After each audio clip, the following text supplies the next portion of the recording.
You wouldn't have even noticed her. She sat alone at a table for two in the center of a sunlit cafe, and yet you would not have taken notice for even a moment that she was there. She smiled softly to herself, the smile of innocence one sees on the faces of children when they play, and on women in love when they sleep. Somehow, you couldn't see her. She had been sitting in the cafe smiling slightly as hours passed. There was a peace about her. She had been out for an afternoon walk when a small voice beckoned her, "Stop here." The voice, somehow audible, stemmed from the inside, found its way to the songs of the birds and to her ears. It was spring. It was spring, and she wore white linen. She wore white linen and one silver ring bearing a single stone, red. One might have inquired about the stone had one taken notice of her at all. She might have told you that she made the purchase some years ago with cash. She would have told you it was cash only so you might understand that it represented a promise of self, a promise paid in full on one afternoon and discovered over the years that followed. It was spring then too. Spring comes every year. She was different then. You might have noticed her. She was young and brazen and broken-hearted. It was the broken-hearted part that you might have noticed. You might have tried to put her back together. You would have told her you wanted to try. Winter would come. It would be long and cold, and you would fail. She would have known that from the first moment. But she never would have told you. She wanted to watch you try, to see what you look like when you are in love, to know the sound of your voice, to be intimate with the pauses that sleep between words, to know which of them your heart placed its involuntary emphasis on when you spoke, "I love you." She knew she couldn't love you. That's why she let you stay.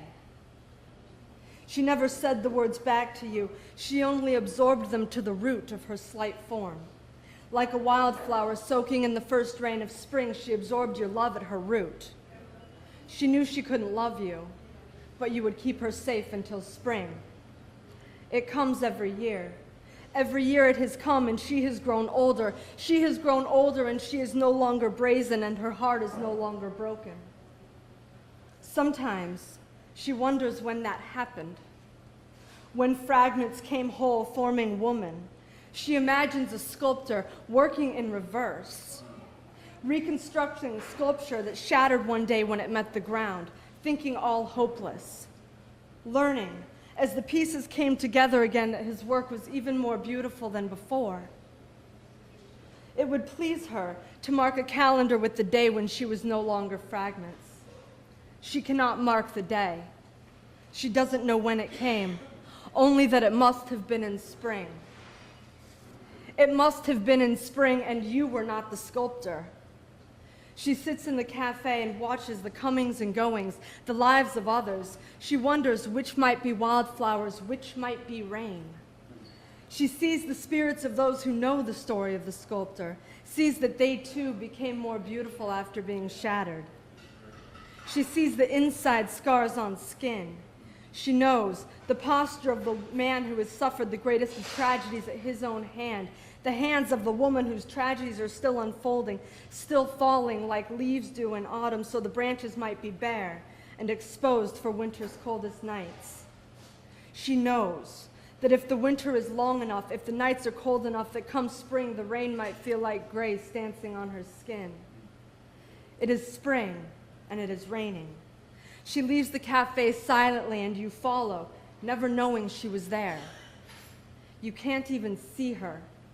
She wears white linen in spring rain. The rain is light, like fingertips dancing on flesh. The hands of a lover in the moments between dreams and the night. White linen presses her skin, dampens it like kisses. She is standing on the corner in the rain, her silence emanating laughter only birds and children can hear. Spring rain beads on her skin. You pause. You pause and you see your water reflection on her shoulder. You stand, mesmerized by the truth of your reflection on her flesh, as though you were seeing yourself for the first time. If you noticed her, you might ask her what it was that made her so beautiful. She might tell you the story of the sculptor. She might leave out the parts that you didn't need to know yet, the parts that she knows you aren't ready to know.